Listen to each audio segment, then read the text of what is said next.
नमस्कार। आज हम कुछ बहुत ही दिलचस्प स्रोतों की गहराइयों में उतर रहे हैं। नमस्कार। ये स्रोत बाइबल आधारित नेतृत्व विकास और सुसमाचार मतलब खुशखबरी फैलाने के तरीकों पर बात करते हैं। हाँ, काफी महत्वपूर्ण विषय हैं ये दोनों। और देखिए, शुरुआत में ही एक चौंकाने वाली बात सामने आई है।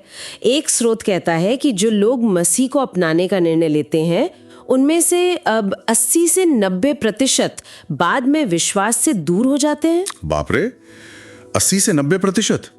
ये तो बहुत बड़ा आंकड़ा है ना? ये तो सोचने पे मजबूर करता है कि भाई क्या कहीं कुछ बहुत बड़ी कमी रह जा रही है। बिल्कुल, ये गंभीर सवाल है और हमारे आज के जो स्रोत हैं वो इन्हीं दो मुख्य पहलुओं की पड़ताल करते हैं। अच्छा, कौन से दो पहलू? पहला तो ये कि असरदार आध्यात्मिक नेता कैसे तैयार किया जाए और इसके लिए वो मूसा के तजुर्बे और यीशु के सिखाने के तरीकों से सबक लेते हैं। हाँ। और दूसरा वो ये सवाल उठाते हैं कि सुसमाचार का संदेश लोगों के दिलों तक असरदार तरीके से कैसे पहुंचे। मतलब क्या आज के जो तरीके हैं वो बाइबल के मूल सिद्धांतों से कहीं भटक तो नहीं गए? तो आज हम इन स्रोतों को खंगाल कर यही समझने की कोशिश करेंगे कि असरदार नेतृत्व कैसा दिखता है। बिल्कुल। और क्यों कुछ संदेश लोगों में गहरा स्थायी बदलाव लाते हैं जबकि कुछ बस सतह पर ही रह जाते हैं। सही कहा। चलिए शुरू करते हैं इस पड़ताल को। जरूर। तो शुरुआत करते हैं नेतृत्व से। एक स्रोत हमें मूसा के उस समय की याद दिलाता है जब वो अकेले पूरी इस्राएली कौम का बोझ उठाते उठाते थक गए थे। बाइबल की गिनती की किताब में इसका जिक्र है। हाँ, गिनती 11 में वो कहते हैं कि ये बोझ मुझसे अकेले नहीं उठता। बिल्कुल।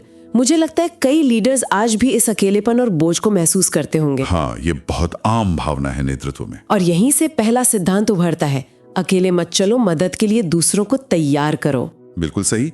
और दिलचस्प बात यह है कि मूसा को ये सलाह दो तरफ से मिली थी। अच्छा। हाँ, परमेश्वर से भी और उनके ससुर यित्रो से भी। दोनों ने कहा कि भाई अकेले सब कुछ करने की कोशिश मत करो, काबिल लोगों को ढूंढो और उन्हें जिम्मेदारी दो, उन्हें सिखाओ। हाँ, मतलब डेलीगेशन, जिम्मेदारी बांटना। हाँ, और एक और स्रोत इफिसियों की पत्री का हवाला देता है। वो कहता है कि कलीसिया में जो प्रेरित भविष्यद्वक्ता जैसे अगुए होते हैं उनका एक मुख्य काम ही यही है कि वे बाकी लोगों को सेवा के कामों के लिए तैयार करें। सिर्फ खुद काम करना नहीं, बल्कि दूसरों को काम करने लायक बनाना, एम्पावर करना। ये तो मैनेजमेंट का भी अहम सिद्धांत लगता है। लेकिन ऐसे काबिल लोग ढूंढे कैसे जाएं? क्या कोई खास पहचान है? स्रोत एक इशारा देता है। वो कहता है कि ऐसे लोगों को देखो जिनके पीछे लोग स्वाभाविक रूप से चलते हैं, जिनका प्रभाव है। जैसे मूसा से कहा गया कि इस्राएल के पुरनियों को इकट्ठा करो जिन्हें तुम जानते हो कि वे लोगों के अगुए हैं। अच्छा, जैसे यीशु ने अपने 12 प्रेरितों को चुना, वो कोई बड़े विद्वान नहीं थे शायद शुरू में। बिल्कुल, उनमें लोगों को साथ लाने की, प्रभावित करने की क्षमता थी। तो ठीक है, मान लीजिए हमने ऐसे संभावित नेता पहचान लिए। अब उन्हें सिखाना क्या है? यही दूसरा सिद्धांत आता है। उन्हें परमेश्वर का वचन यानी बाइबल सिखाओ। बाइबल सिखाना, ये तो स्वाभाविक लगता है, किसी भी मसीही नेतृत्व ट्रेनिंग का हिस्सा होगा ही। हाँ, पर इसमें एक खास नुक्ता है जिस पर स्रोत जोर देते हैं। वो क्या? वो ये कि बाइबल सिर्फ जानकारी की किताब न बन जाए। मतलब सिर्फ अकादमिक ज्ञान या धर्मशास्त्र की डिग्री पर आधारित ट्रेनिंग प्रोग्राम ऐसे नेता बना सकते हैं जो ज्ञानी तो हों पर शायद घमंडी और आध्यात्मिक रूप से बेअसर हों। अच्छा, वो ज्ञान जो सिर्फ दिमाग फुलाता है, जैसा पौलुस ने कहा था। हाँ बिल्कुल, बनाम वो वचन जो असल में जीवन देता है। यूहन्ना 6:63। इसलिए स्रोत कहते हैं कि नेता मजदूरों को ढूंढो। नेता मजदूर, ये क्या मतलब हुआ? उन्हें अनपढ़ और साधारण बताता है पर उनमें सामर्थ्य थी। समझ गए, यानी थ्योरी और प्रैक्टिस का संतुलन। सिर्फ किताबी ज्ञान नहीं बल्कि जमीनी हकीकत से जुड़े कर्मठ लोग। अच्छा, बाइबल सिखा दी, अब आगे क्या? तीसरा सिद्धांत क्या कहता है? तीसरा सिद्धांत है, उन्हें सिर्फ सिखाओ मत, करके दिखाओ और करने के लिए काम दो। करके दिखाओ और काम दो। हाँ, ये सिर्फ क्लासरूम टीचिंग नहीं है। यीशु ने भी यही किया। उन्होंने अपने शिष्यों को सिर्फ उपदेश नहीं दिए बल्कि उन्हें सीधे मैदान में उतारा। जाओ, प्रचार करो, बीमारों को ठीक करो, लोगों की मदद करो। मत्ती 10, लूका 9 और 10 में जैसे उन्होंने भेजा था। बिल्कुल। स्रोत एक दिलचस्प मॉडल सुझाते हैं, 50% सीखना और 50% करना। अल्पकालिक व्यवहारिक ट्रेनिंग ज्यादा असरदार हो सकती है। अच्छा, जैसे इंटर्नशिप होती है। हाँ, कुछ वैसा ही समझ लीजिए। और वो बताते हैं कि कोरिया, ब्राजील और चिली जैसे देशों में जहां चर्च तेजी से बढ़े वहां इसी तरह के प्रैक्टिकल ट्रेनिंग मॉडल सफल रहे। ये तो वाकई बहुत एक्टिव और हैंड्स ऑन अप्रोच है, सीखना और साथ साथ करना। लेकिन क्या बात सिर्फ सही ज्ञान और सही काम करने तक ही सीमित है या इससे भी गहरा कुछ है? चौथा सिद्धांत कुछ इसी और इशारा करता है, अभिषेक का हस्तांतरण। अभिषेक, इस शब्द का क्या मतलब है यहाँ, थोड़ा समझाएंगे? जरूर। अभिषेक का सरल शब्दों में मतलब है परमेश्वर की विशेष शक्ति या योग्यता, या कह लें कि उनका खास अनुग्रह जो किसी व्यक्ति को उसके बुलाए हुए काम में असरदार बनाता है। परमेश्वर की शक्ति? हाँ, स्रोत इस बात पर बहुत जोर देते हैं कि सिर्फ मानवीय योग्यता या ट्रेनिंग काफी नहीं है, पवित्र आत्मा की शक्ति जरूरी है। देखिए, यीशु ने खुद अपनी सेवा शुरू करने से पहले कहा कि प्रभु का आत्मा मुझ पर है, उसी ने मुझे अभिषेक किया है। लूका 4 में। बिल्कुल। और उन्होंने अपने शिष्यों को भी यही आज्ञा दी कि जब तक पवित्र आत्मा की सामर्थ ना पालो तब तक यरूशलेम में ठहरे रहो। प्रेरितों के काम 1.8। सफलता के लिए ये ईश्वरीय शक्ति, ये अभिषेक जरूरी है। और सबसे दिलचस्प बात जो स्रोत उजागर करते हैं वो ये है कि ये अभिषेक या शक्ति हस्तांतरित होती है, मतलब एक असरदार अभिषिक्त नेतों से दूसरे में जा सकती है। अच्छा, कैसे? जैसे फसल का नियम होता है, गेहूं से गेहूं ही उगता है, वैसे ही सफल अभिषिक्त नेता ही सफल अभिषिक्त नेताओं को तैयार कर पाते हैं। बाइबल में उदाहरण है, मूसा ने अपनी आत्मा का हिस्सा उन 70 पुरनियों को दिया। गिनती 11 में? हाँ, एलिया से एलीशा को दुगनी सामर्थ मिली। यीशु ने अपने शिष्यों को अधिकार और सामर्थ दी। इसलिए ये बहुत मायने रखता है कि ट्रेनिंग कौन दे रहा है, क्या वो खुद अभिषिक्त है। वाह, ये तो बहुत गहरा विचार है। सफलता सिर्फ सिखाई नहीं जाती बल्कि एक तरह से ट्रांसफर होती है उस व्यक्ति से जिसमें वो पहले से है। इसका मतलब है कि मेंटर या ट्रेनर का खुद अभिषिक्त होना बहुत जरूरी है। बिल्कुल ठीक है, ये 4 सिद्धांत हो गए। अब 5वां और आखिरी सिद्धांत क्या है? 5वां सिद्धांत है बोझ का हस्तांतरण। बोझ का हस्तांतरण, ये चौथे जैसा ही लग रहा है। सुनने में वैसा लग सकता है, लेकिन इसमें थोड़ा फर्क है। ये अधिकार या पद पाने की चाहत के बजाय जिम्मेदारी उठाने पर जोर देता है। बाइबल का नेतृत्व मालिक बनकर हुक्म चलाना नहीं है, बल्कि सेवक बनकर सेवा करना है। पतरस अपनी पत्री में कहते हैं कि झुंड पर अधिकार न जताओ बल्कि उनके लिए आदर्श बनो। यीशु ने खुद कहा कि मैं सेवा कराने नहीं, सेवा करने आया हूं, और उन्होंने शिष्यों के पैर धोकर इसका उदाहरण भी दिया। यूहन्ना 13 में। हाँ, स्रोत बताते हैं कि प्रेरित और भविष्यद्वक्ता कलीसिया की नींव है, और नींव इमारत के ऊपर नहीं, नीचे होती है, सहारा देने के लिए। सही बात है। यीशु ही मुख्य कोने का पत्थर है। गिदोन का उदाहरण भी दिया गया है, जिसने इस्राएल पर राजा बनने से इनकार कर दिया था। उसने कहा, यहोवा ही तुम पर शासन करेगा। यानी सच्ची लीडरशिप जिम्मेदारी कबूल करना है, रुतबा हासिल करना नहीं। बिल्कुल, सेवा का भाव। बहुत खूब।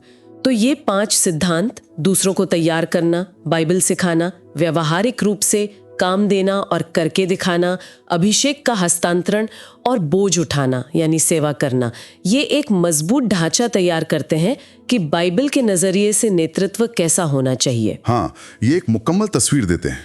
लेकिन अब वापस उस शुरुआती आंकड़े पर आते हैं। 80-90% लोग टिकते क्यों नहीं? क्या इसका संबंध सिर्फ नेतृत्व से है, या जो संदेश दिया जा रहा है उसमें भी कुछ कमी है? ये बहुत अहम सवाल है। एक स्रोत जिसका शीर्षक है नरक का सबसे गुप्त रहस्य, वो इसी मुद्दे पर बात करता है। इसके लेखक रे कम्फर्ट का तर्क है कि आजकल सुसमाचार सुनाने के तरीकों में परमेश्वर की व्यवस्था यानी 10 आज्ञाओं को नजरअंदाज किया जा रहा है। हाँ, रे कम्फर्ट का ये तर्क काफी दमदार है। वो कहते हैं कि बाइबल के अनुसार परमेश्वर की व्यवस्था जैसे 10 आज्ञाएं हैं, उनका एक खास मकसद है। वो हमें हमारा पाप दिखाती हैं, जैसे आईना हमें हमारा चेहरा दिखाता है। रोमियो 3 में जैसे लिखा है। हाँ, व्यवस्था में बताती है कि हम परमेश्वर के मानकों पर खरे नहीं उतरे और हमें एक उद्धारकर्ता की जरूरत है। व्यवस्था एक तरह से स्कूल मास्टर की तरह है जो हमें मसीह तक ले जाती है, जैसा गलतियों की किताब में लिखा है। भजन 19 में भी लिखा है कि यहोवा की व्यवस्था खरी है, वो प्राण को बहाल कर देती है। रे कम्फर्ट एक उदाहरण देते हैं। मान लीजिए आपको तेज गाड़ी चलाने के लिए 20 लाख का जुर्माना हुआ। 20 लाख? हाँ, मान लीजिए। अगर कोई आकर कहे मैं तुम्हारा जुर्माना भर देता हूं, तो ये कितनी बड़ी खबर होगी। जाहिर है बहुत बड़ी खुशखबरी। लेकिन अगर आपको पता ही नहीं कि आपने कोई कानून तोड़ा है या आप पर कोई जुर्माना है, और कोई आकर कहे मैं तुम्हारा 20 लाख का जुर्माना भरना चाहता हूं, तो आप शायद उसे पागल समझूंगी या सोचूंगी कि कोई मजाक कर रहा है। बिल्कुल। बिना जुर्म के एहसास के माफी की कीमत समझ नहीं आती। सही बात है। तो कंफर्ट का तर्क है कि जब हम सुसमाचार सुनाते समय व्यवस्था को छोड़ देते हैं, यानी पाप के प्रति परमेश्वर के नियम और उसके उल्लंघन के अंजाम को नजरअंदाज कर देते हैं, तो हम लोगों को सिर्फ मसीह के फायदे गिनाने लगते हैं। जैसे शांति मिलेगी, आनंद मिलेगा, हाँ, जीवन सुधर जाएगा वगैरह। ये सब सच है, लेकिन ये पूरी तस्वीर नहीं है। ये ऐसा है जैसे किसी को ये बताए बिना कि उसका हवाई जहाज गिरने वाला है, उसे पैराशूट पहनने के फायदे गिनाना कि इससे उड़ान आरामदायक हो जाएगी। हाँ, वो पैराशूट वाला उदाहरण तो कमाल का है। स्रोत में बताया गया है कि एक आदमी को पैराशूट दिया जाता है और कहा जाता है कि इसे पहनो, तुम्हारी उड़ान बेहतर होगी। वो पहनता है, पर उड़ान में कोई फर्क नहीं पड़ता, उल्टा बोझ लगता है। तो वो निराश होकर उसे फेंक देता है। हाँ, दूसरा आदमी जानता है कि उसे थोड़ी देर में विमान से कूदना है, उसे भी पैराशूट दिया जाता है। लोग उसका मजाक उड़ाते हैं, उसे बोझ लगता है, लेकिन वो उसे पहने रहता है। क्यों? क्योंकि वो जानता है कि यही उसकी जान बचाएगा। बिल्कुल। कंफर्ट कहते हैं कि आजकल का सुसमाचार प्रचार अक्सर पहले आदमी जैसा होता है, जीवन बेहतर बनाने का नुस्खा, जबकि सच्चा सुसमाचार दूसरे आदमी की तरह आने वाले न्याय की चेतावनी देकर उद्धार का रास्ता बताता है। और इसी वजह से उनका तर्क है, हमें बहुत सारे सतही रूपांतरण देखने को मिलते हैं। लोग शायद प्रार्थना कर लेते हैं, कुछ समय के लिए उत्साहित भी रहते हैं, लेकिन जड़ें गहरी नहीं होती। हाँ, उनमें पाप के प्रति वो गहरा दुख और परमेश्वर के विरुद्ध अपराध का बोध नहीं होता, जो सच्चे पश्चाताप की निशानी है। बाइबल इसे ईश्वरीय दुख कहती है, जो उद्धार के लिए मन फिराव उत्पन्न करता है। 2 कुरिन्थियों 7:10। जी, स्रोत एक और उदाहरण देते हैं। मान लीजिए किसी को ग्रोनेजिन नाम की भयानक बीमारी है, लेकिन उसे पता ही नहीं। डॉक्टर आकर उसे इलाज दे तो वो शायद उसकी कद्र ना करे। लेकिन अगर डॉक्टर पहले उसे बताए कि उसे कितनी गंभीर बीमारी है, क्या अंजाम हो सकता है, तब वो इलाज के लिए शुक्रगुजार होगा। इसी तरह बिना व्यवस्था के पाप का एहसास कराए सीधे अनुग्रह यानी परमेश्वर की मुफ्त दया का संदेश देना शायद उतने गहरे और स्थायी नतीजे ना लाएं। तो फिर सही तरीका क्या है? संदेश को असरदार ढंग से कैसे साझा किया जाए ताकि वो दिल की गहराई तक पहुंचे? स्रोत का सुझाव है कि 10 आज्ञाओं का इस्तेमाल किया जाए, लेकिन सिर्फ नियमों की लिस्ट की तरह नहीं, बल्कि एक आईने की तरह। आईने की तरह। हाँ, ताकि लोग देख सकें कि उन्होंने परमेश्वर की नजर में कहां-कहां गलती की है। जैसे क्या कभी झूठ बोला है, क्या कभी कोई चीज चुराई है, चाहे छोटी ही क्यों ना हो, क्या कभी किसी के लिए दिल में गलत इच्छा रखी है, यीशु ने कहा यह व्यभिचार के बराबर है, क्या कभी परमेश्वर का नाम व्यर्थ लिया है, क्या कभी किसी से नफरत की है, यीशु ने इसे हत्या के बराबर कहा। ये तो काफी सीधी बातें हैं। बिल्कुल। और स्रोत याद दिलाते हैं कि ये नियम सिर्फ किताबों में नहीं, बल्कि हर इंसान के विवेक या जमीर में लिखे हैं। रोमियो 2:15। जब लोगों को अपने पाप का और परमेश्वर के पवित्र न्याय का एहसास होता है, तभी उन्हें उद्धारकर्ता की जरूरत महसूस होती है। हाँ, तभी उन्हें मसीह के बलिदान की जरूरत और कीमत समझ आती है कि मसीह ने हमारे बदले सजा सह ली। गलतियों 3:13, रोमियो 5:8। ये दिलचस्प है, यानी पाप का एहसास पहले, फिर माफी का प्रस्ताव। क्या इसका कोई पैटर्न बाइबल में दिखता है? हाँ, स्रोत बताते हैं कि यीशु ने खुद इसी पैटर्न का इस्तेमाल किया। कैसे? जब वे किसी ऐसे व्यक्ति से मिले जो खुद को धर्मी समझता था, जैसे वो अमीर जवान शासक या व्यवस्था का ज्ञाता, तो यीशु ने पहले उन्हें व्यवस्था का आईना दिखाया ताकि उनका अभिमान टूटे। लूका 18 और लूका 10 में। हाँ, लेकिन जब वे ऐसे लोगों से मिले जो पहले से ही अपने पाप और जरूरत को लेकर सचेत और विनम्र थे, जैसे निकोदेमुस या पेंतिकुस के दिन पश्चाताप करने वाली यहूदी, यूहन्ना 3 और प्रेरितों के काम 2 में, तब उन्होंने सीधे अनुग्रह और उद्धार का संदेश दिया। तो पैटर्न लगता है, अभिमानियों के लिए व्यवस्था, विनम्रों के लिए अनुग्रह।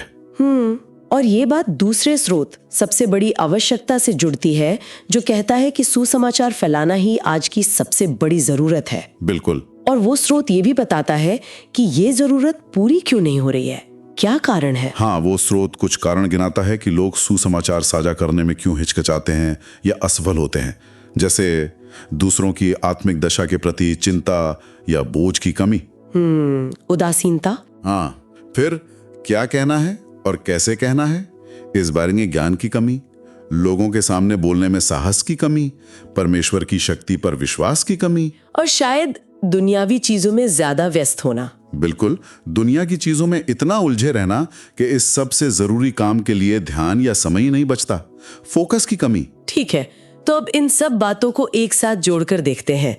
एक तरफ हमने असरदार नेतृत्व के 5 सिद्धांत देखे, जिसमें बाइबल आधारित व्यावहारिक ट्रेनिंग, सेवा का भाव और परमेश्वर की शक्ति यानी अभिषेक पर जोर है। जी। दूसरी तरफ हमने संदेश की प्रभावशीलता पर बात की कि कैसे परमेश्वर की व्यवस्था का सही इस्तेमाल लोगों के दिलों को अनुग्रह यानी माफी और उद्धार पाने के लिए तैयार कर सकता है। बिल्कुल, अगर हम उस 80-90% वाली समस्या का समाधान चाहते हैं तो दोनों पहलू जरूरी हैं। हमें ऐसे नेता चाहिए जो सिर्फ आंकड़े बढ़ाने पर ध्यान ना दें, बल्कि लोगों के जीवन में वास्तविक बदलाव पर। हाँ, ऐसे नेता जो बाइबल की सच्चाई में गहरी जड़ें जमाए हों। सिद्धांत 2, पवित्र आत्मा की शक्ति से भरपूर हों। सिद्धांत 4, और सेवा करने के लिए तैयार हों। सिद्धांत 5। और ये नेताओं को एक ऐसा संदेश देना होगा जो सिर्फ जीवन संवारने के टिप्स न हो, बल्कि पाप की गंभीरता और परमेश्वर के अनुग्रह की गहराई को उजागर करे, जैसा नर्क का सबसे गुप्त रहस्य वाला स्रोत कहता है। लक्ष्य सिर्फ लोगों से हाँ कहलवाना नहीं, बल्कि ऐसा सच्चा और स्थायी बदलाव लाना है जो पाप और अनुग्रह की गहरी समझ से पैदा होता है। तो ये उस 80-90% वाले मुद्दे को सीधे संबोधित करता है। हाँ, बिल्कुल। और लोगों को इस काम में लगने की प्रेरणा कहाँ से मिले? जैसा कि सबसे बड़ी आवश्यकता वाला स्रोत पूछता है, लोग क्यों करें ये सब? प्रेरणा के कई स्रोत हैं जो बाइबल बताती है। सबसे पहले तो मसीह का स्पष्ट आदेश है, जाओ सब जातियों को सुसमाचार सुनाओ। ये एक आज्ञा है। Great commission. हाँ, फिर खोए हुए लोगों के लिए सच्चा प्रेम और करुणा। जब हम समझते हैं कि लोग परमेश्वर से दूर होकर किस खतरे में हैं, तो हमें चिंता होनी चाहिए। दूसरों के लिए प्रेम। बिल्कुल। फिर किसी को अनंत विनाश से बचाने में जो खुशी मिलती है, वो अपने आप में एक बड़ा इनाम है। और अंत में आने वाले न्याय की वास्तविकता का एहसास भी हमें ये काम गंभीरता से करने के लिए प्रेरित करता है। तो कुल मिलाकर आज हमने नेतृत्व विकास और सुसमाचार प्रचार के कुछ बहुत ही बुनियादी और शायद नजरअंदाज किए जा रहे सिद्धांतों पर गौर किया है। हाँ, ये बुनियादी बातें हैं पर बहुत महत्वपूर्ण है। मुख्य सवाल यही उठता है, क्या हमारे आजकल के तरीके वाकई स्थायी फल ला रहे हैं, या हम नेतृत्व तैयार करने और संदेश देने दोनों में ही कुछ मूलभूत बातों से चूक रहे हैं? ये सोचने वाली बात है। बाइबल पर आधारित व्यावहारिक ट्रेनिंग, सेवक वाला नेतृत्व और अनुग्रह की जरूरत दिखाने के लिए व्यवस्था का सही इस्तेमाल, इन बातों का महत्व तो साफ उभर कर आता है। बिल्कुल।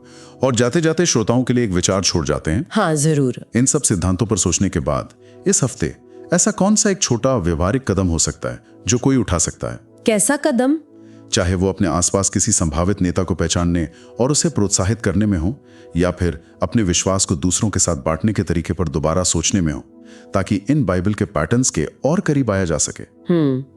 एक व्यावहारिक कदम, ये सोचने वाली बात है।